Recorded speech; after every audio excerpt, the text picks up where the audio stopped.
Hey guys, welcome back to the my YouTube channel. आज हम start करने वाले हैं चैप्टर नंबर 4 एयर के बारे में, हवा के बारे में पढ़ेंगे।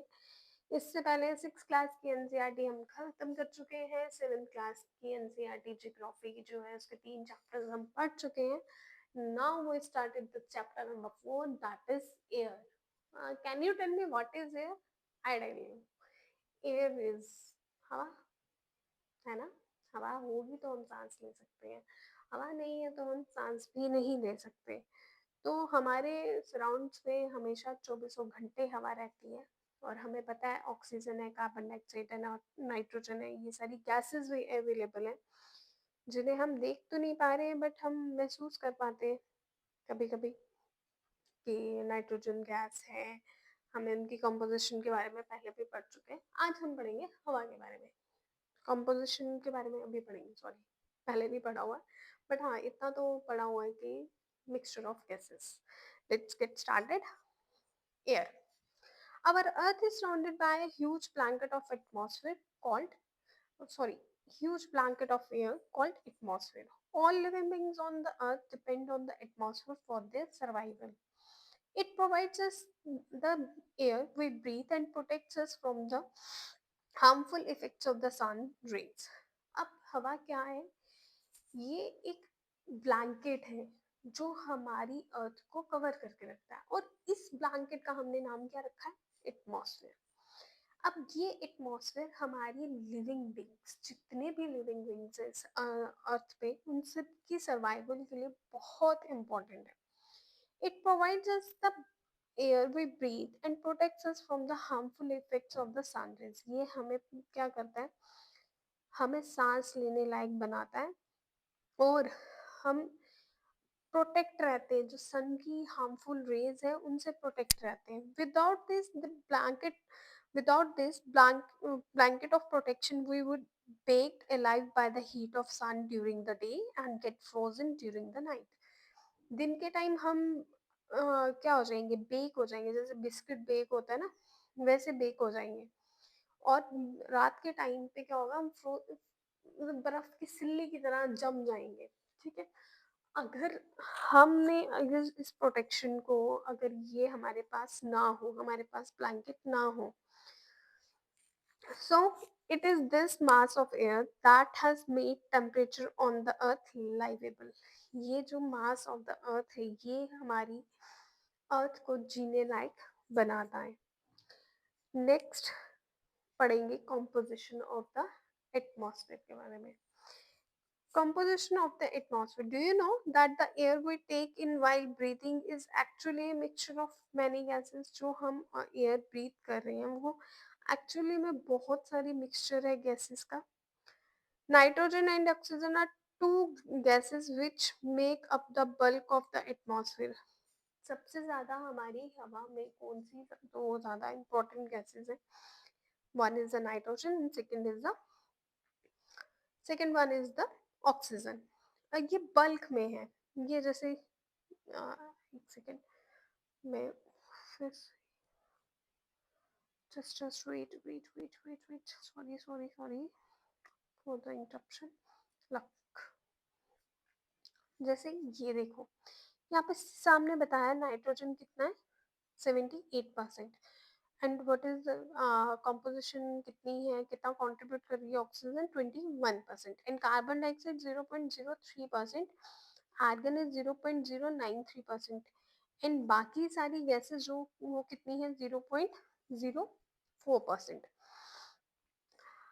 Carbon dioxide, helium, ozone, argon, hydrogen are found in the lesser quantities. हमने देख लिया ये बहुत कम quantities है as compared to the nitrogen and oxygen. Apart from these gases, tiny dust particles are also present in the air. अब सिर्फ यही नहीं है, टाइनी डस्ट पार्टिकल्स भी हैं। हम बोलते हैं ना डस्ट हो गई, छींके आने लग रही हैं, कुछ लोगों को डस्ट से एलर्जी होती है, वो डस्ट पार्टिकल्स भी हैं हवा में। ये तो है ही गैसेस, कुछ डस्ट पार्टिकल्स भी हैं। The pie chart gives you the percentage of different constituents of air. ये पाई चार्ट बता रहा है, मैंने आपको पहले बता दिया। उसके बाद है the nitrogen is the almost प्लेंटिफुल gas in the, सबसे ज्यादा गैस कौन सी है? Nitrogen. When we inhale, we take some amount of nitrogen into our lungs and exhale it. जब हम सांस लेते हैं, गहरी सांस भरो और फिर उसको एक्सहेल कर रहे हैं, छोड़ रहे हैं, तो हम कुछ अमाउंट ऑफ नाइट्रोजन भी अपनी लंग्स में लेके जाते हैं और उसके बाद उसको छोड़ देते हैं. But plants need nitrogen for their survival. Plants के लिए नाइट्रोजन बहुत इंपॉर्टेंट है इनके सर्वाइवल के लिए. हमारे लिए इंपॉर्टेंट नहीं है, but for the plants it's very important. They can not take nitrogen directly from the air. ये कभी भी डायरेक्टली नहीं लेती है एयर से. नाइट्रोजन प्लांट्स जो है डायरेक्टली कभी नहीं लेते एयर.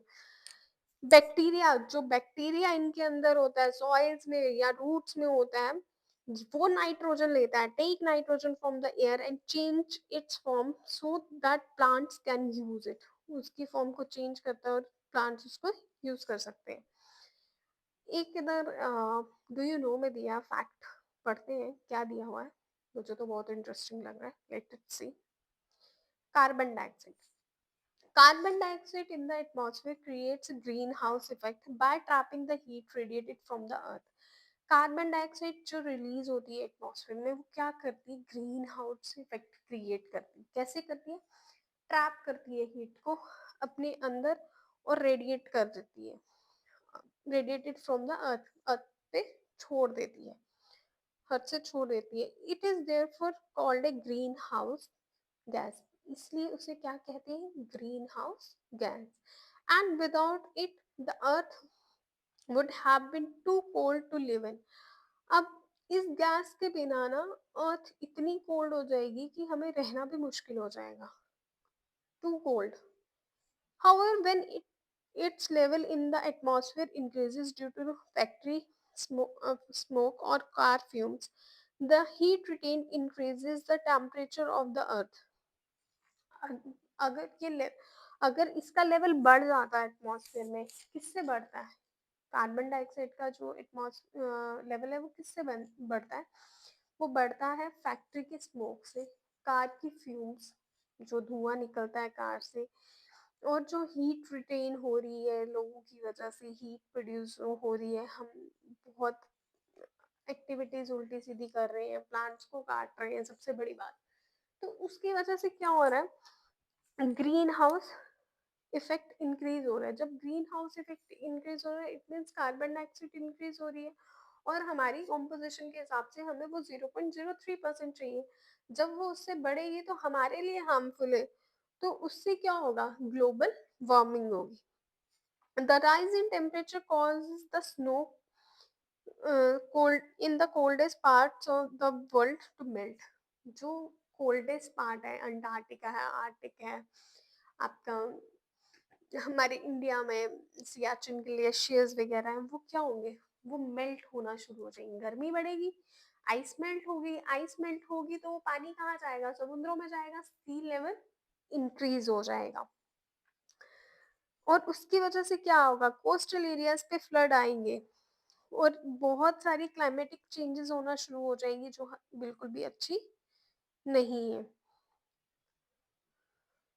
और इसकी वजह से जो एनिमल्स, जो प्लांट्स हैं, वो एक्सटिंक्शंस में आ जाएंगे, एक्सटिंक्ट होना शुरू हो जाएंगे. आई होप आपको मेरी जो मैं समझा पढ़ा रही हूँ वो समझ में आ रहा है. आई होप अभी तक आपको जो मैंने पढ़ाया वो समझ में आ गया. नेक्स्ट है oxygen. Oxygen is the most प्लेंटिफुल gas in the air. Humans and animals take oxygen from the air as they breathe. Green plants produce oxygen during photosynthesis. In this way, oxygen content in the air remains constant. If we cut trees, then this balance gets disturbed. अब क्या है?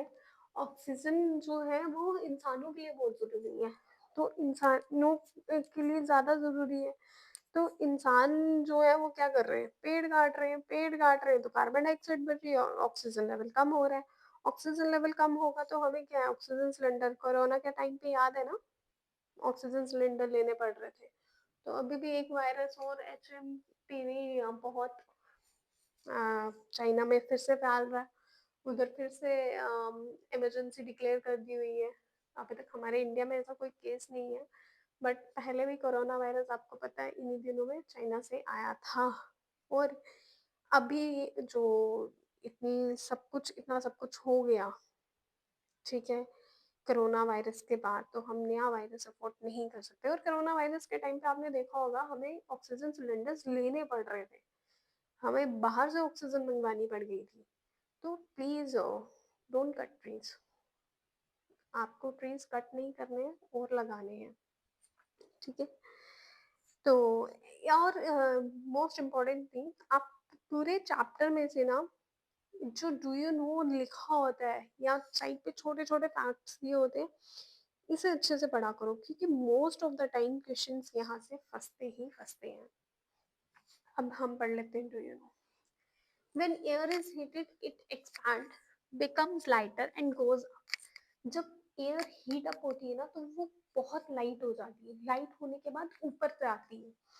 Cold air is dense, cold air क्या है, घनी होती है, dense होती है, एंड हैवी, बहुत हैवी होती है। That's why it tends to sinks down, और ये नीचे की तरफ जाएगी। When hot air rises, cold air from surrounding areas rushes there to fill the gap. जब हॉट एयर ऊपर की तरफ जाएगी तो क्या होगा, सराउंडिंग में जो कोल्ड एयर होगी वो एक दूसरे के गैप फिल करेंगी।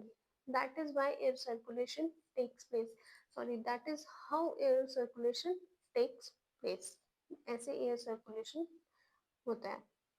Carbon dioxide is another important gas. अब कार्बन डाइऑक्साइड भी हमारे लिए बहुत इंपॉर्टेंट है, बेशक ये 0.03% है। Green plants use carbon dioxide to make their food and release oxygen. अब कार्बन डाइऑक्साइड क्यों जरूरी है, कार्बन डाइऑक्साइड हमें ग्रीनरी के लिए जरूरी है। ग्रीन प्लांट्स क्या करते हैं, कार्बन डाइऑक्साइड लेते हैं, अपना खाना बनाते हैं और हमें खाना देते हैं, एंड फिर वो ऑक्सीजन रिलीज करते हैं। तो कार्बन डाइऑक्साइड हमारे लिए बहुत इंपॉर्टेंट है। ह्यूमंस और animals release carbon dioxide. Humans and animals क्या करते हैं, वो रिलीज करते हैं कार्बन डाइऑक्साइड, सिर्फ ऑक्सीजन हम ले रहे हैं और लिविंग एनिमल्स और ह्यूमंस ले रहे हैं। बाकी प्लांट्स क्या ले रहे हैं, कार्बन डाइऑक्साइड ले रहे हैं। तो वो 0.03% है और ऑक्सीजन 21% है। तो हमारी इंसानों की आबादी वैसे भी बहुत बढ़ रही है, तो प्लीज प्लांट्स लगाइए। The amount of carbon dioxide released by humans seems to be equal to the amount of plants to be used, which make a perfect balance. अपना कार्बन डाइऑक्साइड जो हम रिलीज कर रहे हैं, ह्यूमंस रिलीज कर रहे हैं वो, और प्लांट्स अगर उसको उतनी ही क्वांटिटी में यूज कर पा रहे हैं, दैट इज गुड। अगर इम्बैलेंस हो गया तो हमारे लिए बहुत बड़ी प्रॉब्लम क्रिएट हो जाएगी। क्यों, कार्बन डाइऑक्साइड ज्यादा होगी तो ग्रीन हाउस इफेक्ट होगा, ग्रीन हाउस इफेक्ट होगा तो ग्लोबल वार्मिंग होगी, आइस मेल्ट होगी, कोस्टल एरियाज पे फ्लड्स आएंगे तो हमें ही परेशानी होगी ना, हमारे ही लोगों को परेशानी होगी, हम इंसानों को ही परेशानी होगी। फ्लड्स आएंगे, लोगों के घर तबाह हो जाएंगे, लोगों का एम्प्लॉयमेंट चला जाएगा, बहुत सारी चीजें होती हैं। सो अपने इन्वायरमेंट को बचा के रखो। In short, the amount of sorry ये हमने पढ़ लिया ना। However, the balance is upset by burning of fuels such as coal and oil. अब ये किससे अपसेट हो रहा है, जो हम बर्न कर रहे हैं कोल और ऑयल को। the add they add billions of ton of carbon dioxide in the atmosphere each year. जो हम गाड़ियों से धुआं छूट रहा है, फैक्ट्रीज से धुआं आ रहा है, लोग कोल जला रहे हैं, उससे क्या हो रहा है, क्या हो रहा है, अभी बताया मैंने, कार्बन डाइऑक्साइड ज्यादा रिलीज हो रही है। कार्बन डाइऑक्साइड ज्यादा रिलीज होगी तो ग्लोबल वार्मिंग होगी, तो उसके इफेक्ट्स भी मैंने आपको बताए। तो ये जो क्या कर रहे हैं, ये इम्बैलेंस क्रिएट करे, हमें इस चीज को बहुत ही बैलेंस वे में लेके चलना पड़ेगा। हमें बैलेंस वे में कैसे लेके चलना पड़ रहा है, चलना चाहिए, जैसे हमें कोल की जगह जो हम लाइट यूज कर रहे हैं उसकी जगह हमें सोलर एनर्जीज पे जाना चाहिए, उसको रिप्लेस करना चाहिए वहां से, ताकि हम ग्रीनरी की तरफ ज्यादा जाएं। As a result, The increased volume of carbon dioxide is affecting the earth's weather and climate. जैसे अगर कार्बन डाइऑक्साइड का वॉल्यूम इंक्रीज होता है, जब इंक्रीज होता है तो हमारी का वेदर और क्लाइमेट क्या होता है, इफेक्ट होता है. अब है स्ट्रक्चर ऑफ एटमॉस्फेयर. पहले ये देखो, जस्ट हाँ, लेयर्स ऑफ द एटमॉस्फेयर में क्या कौन कौन सी है. ट्रोपोस्फेयर कहाँ है? ट्रोपोस्फेयर द बॉटम है, जहाँ पे क्या है, माउंटेन्स है. ठीक है, वो खत्म होती है, जो जहाँ पे वो खत्म होती है वहां पे होता है ट्रोपोपॉज. उसके बाद आता है ओजोन. फिर आती है स्ट्रेटोस्फेयर. स्ट्रेटोस्फेयर में आपकी ओजोन लेयर है, आपके प्लेन्स होते हैं.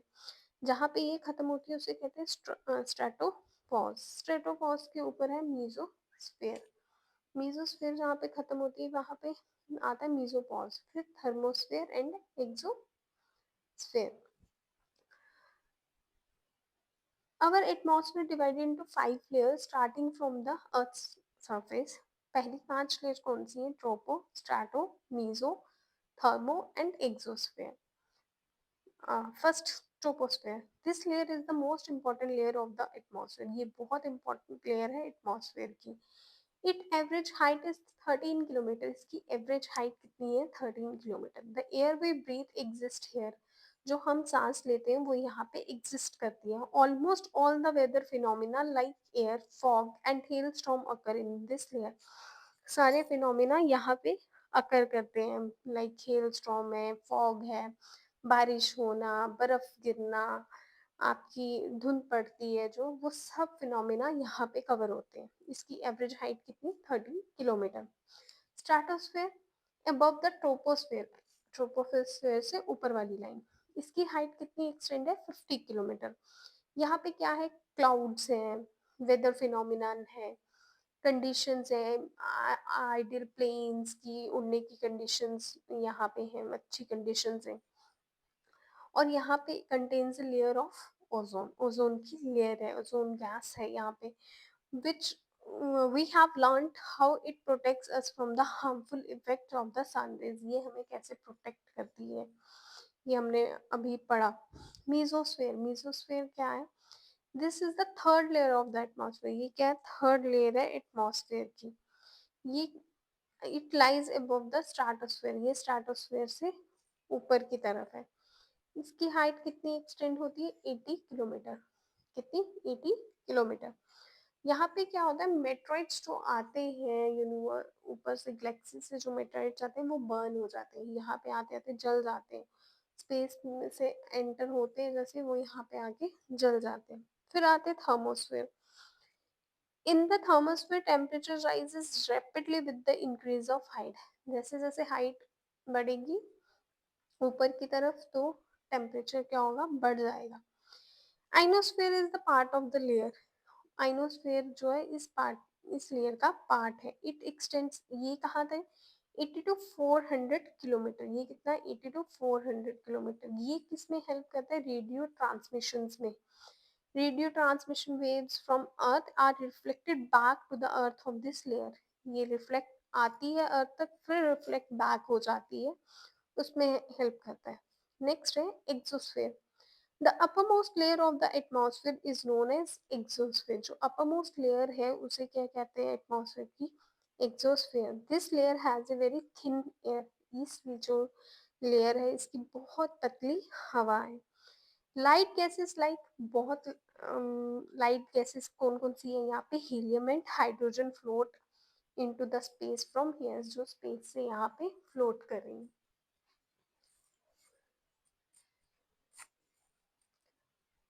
अब weather and climate.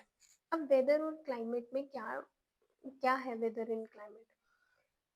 Is it going to rain today? क्या आज बारिश होगी? Will it be bright and Sunny today? क्या आज अच्छा मौसम होगा, सुहाना मौसम होगा, ठंडी ठंडी हवा चल रही है, वहां से वार्मनेस ऑफ सन आ रही है. हम ये लाइंस कितनी बारी सुनते हैं. If we imagine our body to be radio and the mind its speaker, weather is something that fiddles within control knobs. Weather, अब ये कह रहा है कि हम ये जो सारी बातें सुनते हैं तो हम क्या बात करते हैं, हमारे दिमाग में क्या आता है, पहली चीज क्या आती है, वेदर। ठीक है, वेदर वो है जो ऑटो और या डे टू डे चेंज होता है। और क्लाइमेट क्या है, जो एक पर्टिकुलर टाइम पीरियड को रिप्रेजेंट करता है, like 3 to 4 months, 2 to 3 months। ठीक है, जो लंबे पीरियड के लिए होता है, इस पैराग्राफ में ये बताया हुआ है।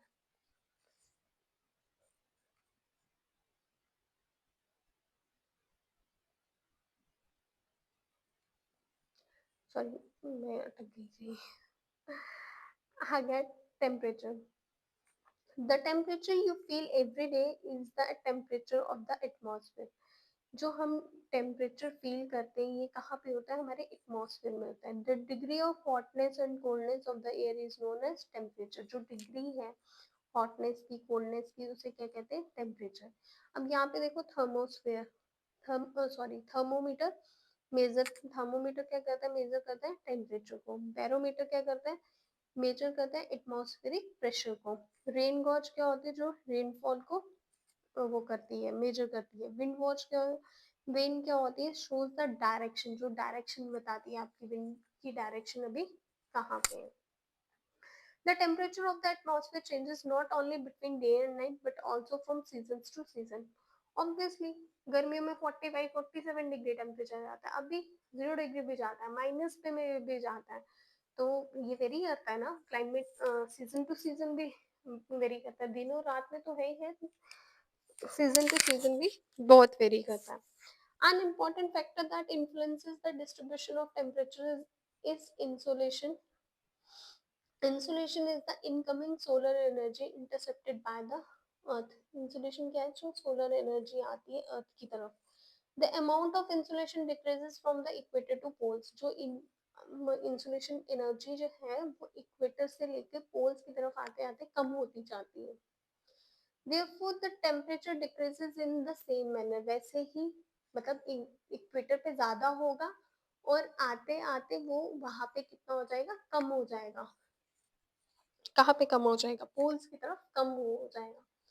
No, do you understand why poles are covered with snow. अब समझ में आया क्यों कवर है, क्योंकि वहां तक सनलाइट पहुंचने की बात है। If the temperature rises too high, अगर टेम्परेचर बहुत ज्यादा हो जाएगा, it become too warm for some crops to grow. तो ये हमें जरूरी भी है कुछ क्रॉप्स को ग्रो करने के लिए। Temperature in cities is much higher than that of villages. अब सिटीज में हायर होता है temperature as compare to villages. The concrete and metals in buildings and alpha of roads get heated up during the day। अब जो हमने roads बनाई है, जो हमारी बिल्डिंग्स है, वो क्या होती है, दिन के टाइम हीट अप हो जाती है। This heat is released during the night. और दिन में हीट अप हो जाती है, रात को ये हीट छोड़ देती है। As the crowded high rising buildings of the city trap the warm air. इससे क्या होता है, वार्म एयर एक जगह ट्रैप हो जाती है and this raise the temperature of the cities. इसकी वजह से सिटी की टेम्परेचर राइज हो जाता है। Do you know the unit of measuring temperature is in is degree Celsius. Temperature को सेल्सियस में वो करते हैं, मेजर करते हैं। और इसको इन्वेंट किसने किया था, एंड्रिस सेल्सियस ने। वो ये स्केल कहाँ से, वाटर फ्रीज कितने पे होता है, 0 डिग्री, एंड बॉइल्स कितने पे होता है वो वाटर, 100 डिग्री सेल्सियस पे। अब है एयर प्रेशर।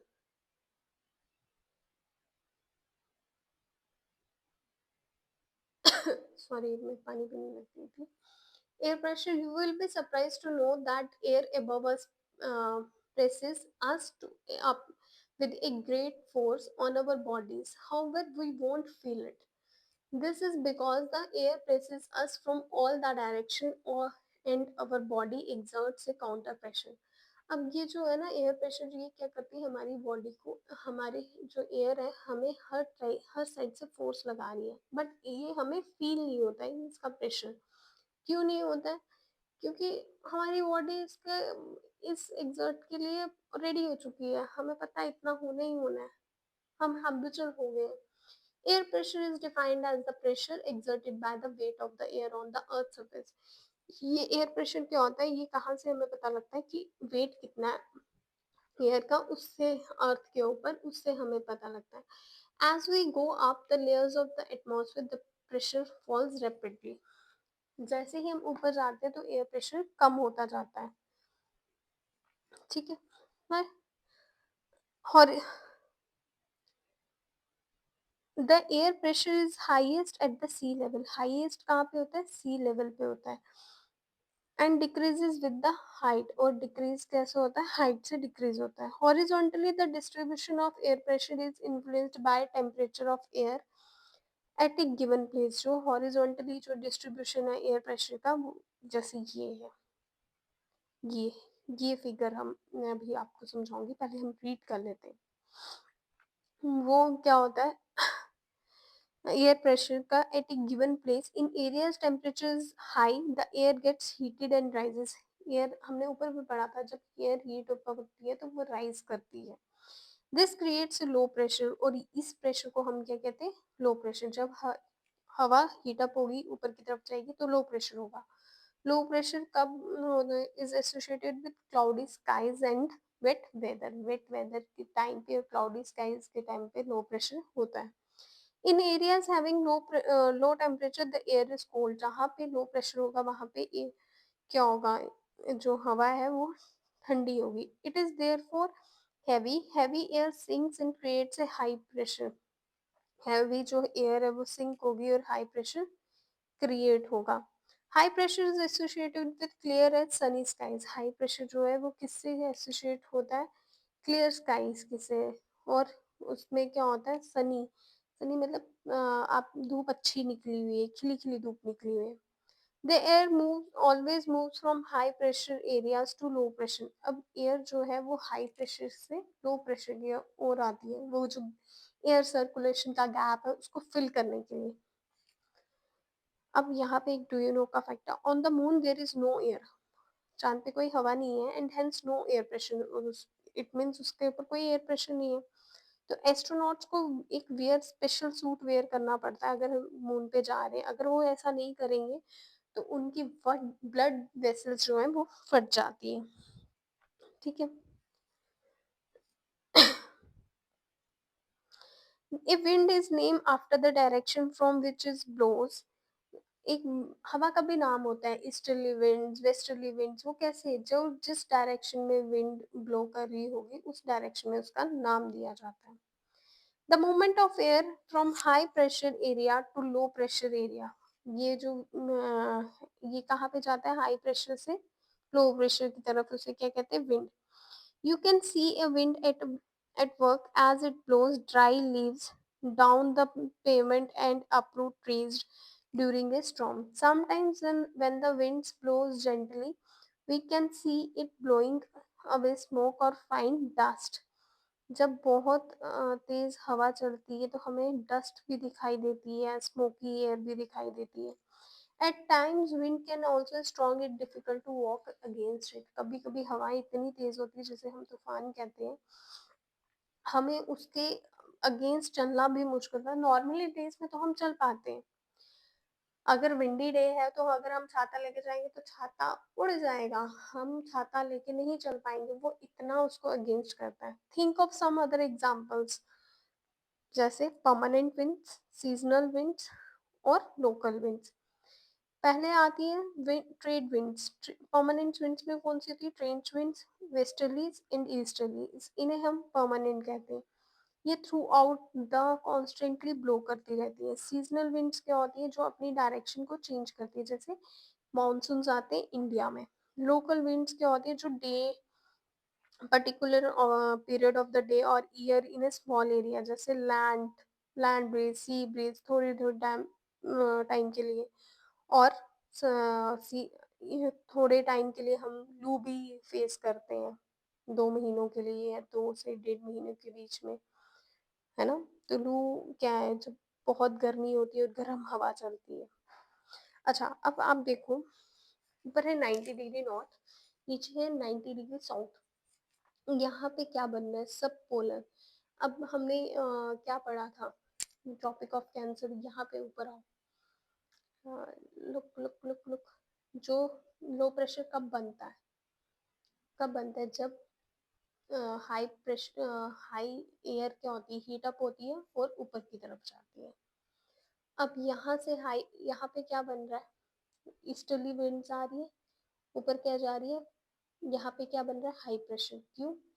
यहाँ पे क्या होगा, कोल्ड विंड्स है, डेंस है, तो वो क्या होगी, क्रिएट करती है, हाई प्रेशर क्रिएट करती है। हाई प्रेशर से वो किसकी तरफ जाएंगी, लो प्रेशर की तरफ जाएंगी। लो प्रेशर से कहाँ जाएगी, हाई प्रेशर की तरफ जाएगी। देखो, लो प्रेशर से हाई, ये लो प्रेशर, सब लो प्रेशर, फिर यहाँ पे हाई प्रेशर हो रहा है, ये लो प्रेशर की तरफ जा रही है, हाई प्रेशर से लो प्रेशर की तरफ।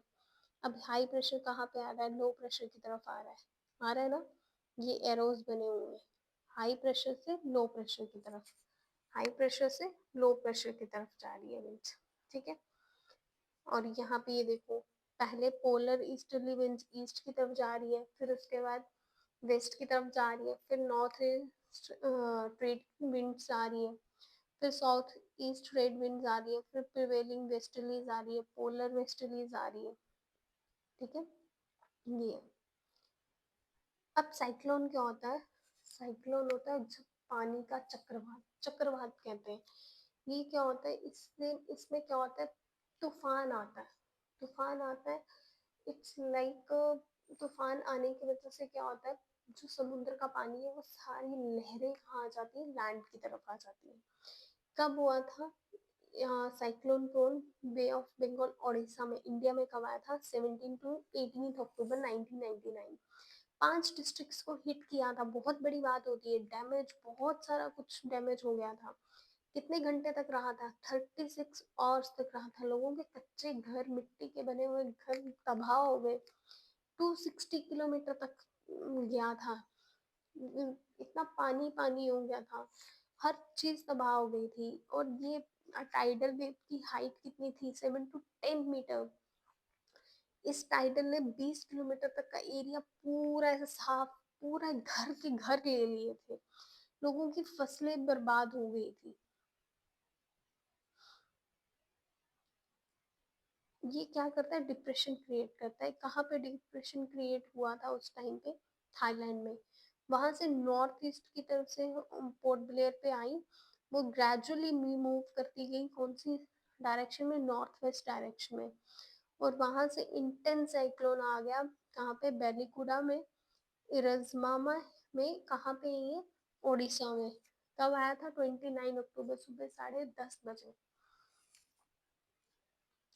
भुवनेश्वर, एक कटक और 28 कोस्टल टाउन्स पे इसने हिट किया था।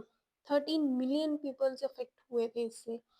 पता नहीं कितने लोगों की रोजी रोटी खत्म हो गई थी, क्रॉप्स खत्म हो गई, वेजिटेशन खत्म हो गई, सेलाइन वाटर आ गया, क्योंकि अब समुद्र का पानी है तो वो सेलाइन ही होगा ना, नमक वाला पानी, नमक आ गया। हमारी सॉइल की फर्टिलिटी खराब हो गई थी।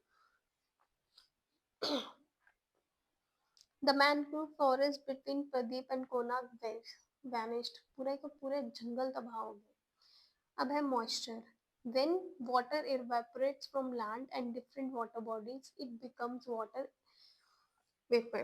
अब जब वाटर वेपर क्या है, जब मॉइस्चर आता है लैंड के ऊपर तो हवा उसे कैरी करती है, जब हवा उसे कैरी करती है तो वो कहीं किसी और से जाके टकराती है, और कहीं पे जाके थक हार के, एक लेमन लैंग्वेज में समझ लो, हवा लेके जा रही है, किसी से मिली, टकराई, जो उसने सामान उठाया हुआ था, जो वाटर वेपर कैरी किया हुआ था, वो छोड़ दिया। जैसे ही उसने छोड़ा, बारिश पड़ना शुरू हो गई। जितनी ज्यादा ह्यूमिडिटी होगी, बारिश आने के चांसेस उतने ही ज्यादा होते हैं। तभी ह्यूमिडिटी कब होती है, मानसून के टाइम पे। मानसून के टाइम पे क्या होता है, बारिश ज्यादा होती है। As the air gets warmer, its capacity to hold water vapor increases, so it becomes more and more humid। अब जितनी, अब जो हल्का होगा ना, वो सामान जल्दी कैरी कर लेता है। तो जो हमारी वार्म एयर होती है ना, वो हीट अप जल्दी हो जाती है। जब वो हीट अप होती है तो वो लाइटर हो जाती है, लाइटर हो जाती है तो सामान उठा लेती है। ऐसे जो पतला इंसान है वो दौड़ ज्यादा चल लेता है, और मोटा इंसान है वो चल नहीं पाता। पतला इंसान वार्म, मोटा इंसान कोल्ड एयर, ऐसे समझ लो। और ह्यूमिड डे में कपड़े सूखना बहुत मुश्किल का काम होता है, क्योंकि बारिश रुकती नहीं है, वेपोरेशंस होती रहती हैं, बारिश बारिश आती रहती है, ठीक है? अब ये साइक्लोनिक बारिश, वार्म एयर ऊपर गई, कोल्ड एयर से मिली, टकराई, क्लाउड्स बने, बारिश आ गई। फिर ओरोग्राफी रेन क्या होती है? पहाड़ों से ऊपर जा रही है, पहाड़ों से टकराई, हवा जा रही है ऊपर की तरफ, मॉइस्ट एयर जा रही है, पहाड़ों से टकराई, क्या आ गई? बारिश आ गई। कन्वेंशनल रेनफॉल क्या होती है? वार्म एयर ऊपर गई, क्लाउड्स बने एक पर्टिकुलर एरिया पे, बारिश आ गई, ठीक है? अब रेन्स भी बहुत ज़रूरी है for the survival of animals and plants, हम लोगों के लिए भी बहुत ज़रूरी है। अगर फ्रेश वाटर हमें चाहिए तो हमें बारिश होनी चाहिए, अच्छी बारिश होनी चाहिए। अगर फ्रेश वाटर नहीं होगा तो हमें पानी पीने को नहीं मिलेगा, कमी आ जाएगी और ड्रॉट अक्कर हो जाएगा, सूखापन आ जाएगा, ठीक है? और अगर बहुत ज़्यादा हो जाती है तो फ्लड्स आ सकते हैं। तो हमें एक परफेक्ट बैलेंस में बारिश चाहिए और इस चीज़ में हमारे प्लांट्स बहुत हमारी हेल्प कर सकते हैं। तो please save trees, save our environment. अब एक्सरसाइज के क्वेश्चन है, ये आप एक बार गो थ्रू कर लेना। मैंने तो बहुत अच्छे से आपको, मेरे हिसाब से मैंने अच्छे से समझाया, मे बी मेरी कोई गलतियाँ रह गई हों, कुछ में से छूट गया हो, आप मुझे कमेंट सेक्शन में बता सकते हो। और कुछ भी आप चाहते हो कि मैं आपको एक्सप्लेन करूँ अच्छे से तो प्लीज़ मुझे बताइए।